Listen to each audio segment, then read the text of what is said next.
A Fragment of a Story by George Gordon, Lord Byron.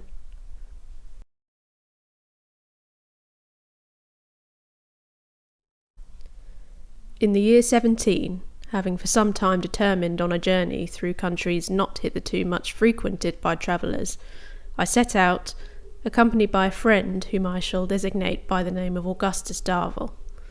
He was a few years my elder, and a man of considerable fortune and ancient family, advantages which an extensive capacity presented him alike from undervaluing or overrating.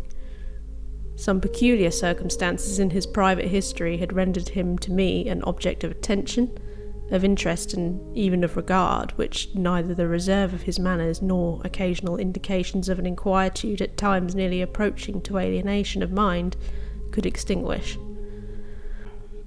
I was yet young in life, which I had begun early, but my intimacy with him was of a recent date. We had been educated at the same schools and university, but his progress through these had preceded mine, and he had been deeply initiated into what is called the world, while I was yet in my novitiate. While thus engaged, I had heard much both of his past and present life, and although in these accounts there were many and irreconcilable contradictions, I could still gather from the whole that he was a being of no common order, and one who, whatever pains he might take to avoid remark, would still be remarkable. I had cultivated his acquaintance subsequently, and endeavoured to obtain his friendship, but this last appeared to be unattainable. Whatever affections he might have possessed seemed now, some to have been extinguished and others to be concentrated. That his feelings were acute, I had sufficient opportunities of observing, for, although he could control, he could not altogether disguise them. Still, he had a power of giving to one passion the appearance of another in such a manner that it was difficult to define the nature of what was working within him, and the expressions of his features would vary so rapidly, though slightly, that it was useless to trace them to their sources. It was evident that he was a prey to some cureless disquiet, but whether it arose from ambition, love, remorse, grief, from one or all of these, or merely from a morbid temperament akin to disease, I could not discover. There were circumstances alleged which might have justified the application to each of these causes, but, as I have before said, these were so contradictory and contradicted that none could be fixed upon with accuracy. Where there is a mystery, it is generally supposed that there must also be evil. I know not how this may be, but in him there certainly was the one, though I could not ascertain the extent of the other, and felt loath, as far as regarded himself, to believe in its existence. My advances were received with sufficient coldness, but I was young and not easily discouraged, and at length succeeded in obtaining, to a certain degree, that commonplace intercourse and moderate confidence of common and everyday concerns, created and cemented by similarity of pursuit and frequency of meeting, which is called intimacy, or friendship, according to the ideas of him who uses those words to express them. Darvell had already travelled extensively, and to him I had applied for information with regard to the conduct of my intended journey. It was my secret wish that he might be prevailed on to accompany me. It was also a probable hope, founded upon the shadowy restlessness which I had observed in him, and to which the animation which he appeared to feel on such subjects, and his apparent indifference to all by which he was more immediately surrounded, gave fresh strength. This wish I first hinted, and then expressed. His answer, though I had partly expected it, gave me all the pleasure of surprise. He consented, and after the requisite arrangements we commenced our voyages. After journeying through various countries of the south of Europe, our attention was turned towards the east, according to our original destination, and it was in my progress through those regions that the incident occurred upon which will turn what I may have to relate.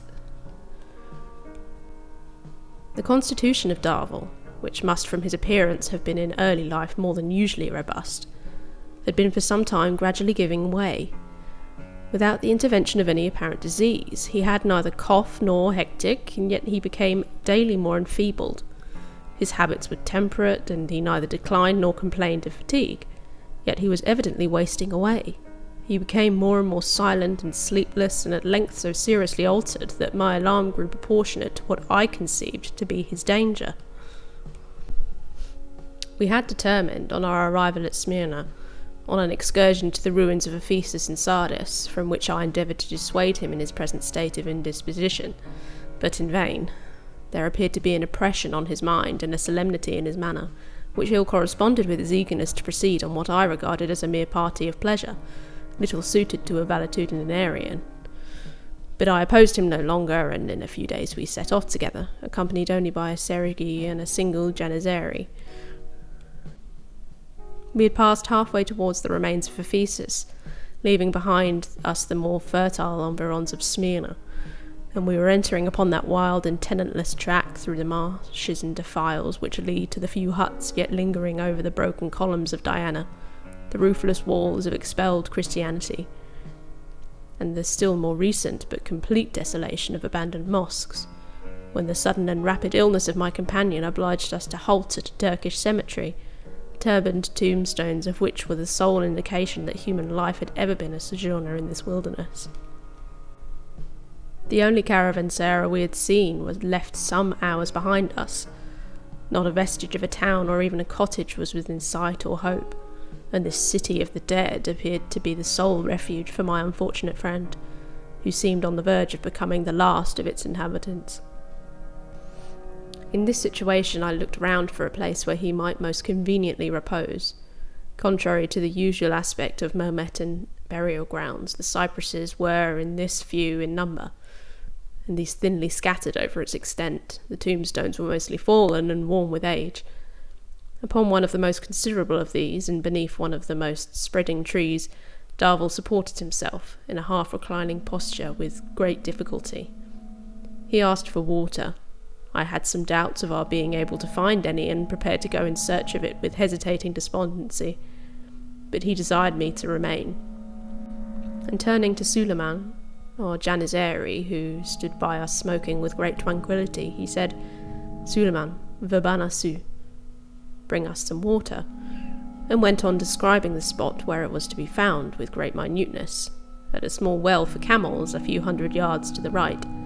The janizary obeyed. I said to Darvel, "How did you know this?" He replied, "From our situation you must perceive that this place was once inhabited, and could not have been without springs. I have also been here before." "You have been here before? How came you never to mention this to me? And what could you be doing in a place where no one would remain a moment longer than they could help it?" To this question I received no answer. In the meantime, Suleiman returned with the water, leaving the serighi and the horses at the fountain. The quenching of his thirst had the appearance of reviving him for a moment, and I conceived hopes of his being able to proceed, or at least to return, and I urged the attempt.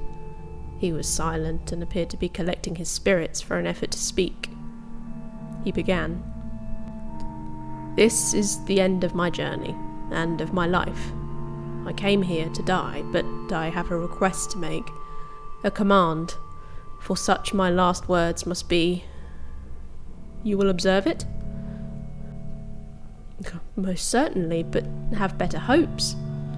"I have no hopes nor wishes but this: conceal my death from every human being. I hope there will be no occasion, that you will recover, and peace, it must be so. Promise this." "I do." "Swear it, by all that." He here dictated an oath of great solemnity. "There is no occasion for this. I will observe your request, and to doubt me is... It cannot be helped. You must swear." I took the oath. It appeared to relieve him. He removed a seal ring from his finger, on which were some Arabic characters, and presented it to me. He proceeded, "On the 9th day of the month, at noon precisely, what month you please, but this must be the day, you must fling this ring into the salt springs which run into the bay of Eleusis. The day after, at the same hour, you must repair to the ruins of the temple of Ceres, and wait 1 hour." "Why?" "You will see. The 9th day of the month, you say?" "The 9th. As I observed that the present was the 9th day of the month, his countenance changed, and he paused. As he sat, evidently becoming more feeble, a stork with a snake in her beak perched upon a tombstone near us. and, without devouring her prey, appeared to be steadfastly regarding us. I know not what impelled me to drive it away, but the attempt was useless. She made a few circles in the air and returned exactly to the same spot. Darvel pointed to it and smiled. He spoke. I know not whether to himself or to me, but the words were only, "'Tis well." "What is well? What do you mean?" "No matter. You must bury me here, this evening, and exactly where that bird is now perched. You know the rest of my injunctions." He then proceeded to give me several directions as to the manner in which his death might be best concealed. After these were finished, he exclaimed, "You perceive that bird?" "Certainly." "And the serpent writhing in her beak?" "Doubtless, there is nothing uncommon in it. It is her natural prey. But it is odd that she does not devour it." He smiled in a ghastly manner and said faintly, "It is not yet time." As he spoke, the stork flew away. My eyes followed it for a moment. It could hardly be longer than 10 might be counted. I felt Darvel's weight, as it were, increase upon my shoulder, and turning to look upon his face, perceived that he was dead. I was shocked with the sudden certainty which could not be mistaken. His countenance in a few minutes became nearly black. I should have attributed so rapid a change to poison had I not been aware that he had no opportunity of receiving it unperceived. The day was declining, the body was rapidly altering, and nothing remained but to fulfil his request. With the aid of Suleiman's ataghan and my own sabre, we scooped a shallow grave upon the spot which Darvel had indicated. The earth easily gave way, having already received some Mahometan tenant. We dug as deeply as the time permitted us, and throwing the dry earth upon all that remained of the singular being so lately departed, we cut a few sods of greener turf from the less withered soil around us, and laid them upon his sepulchre. Between astonishment and grief, I was tearless.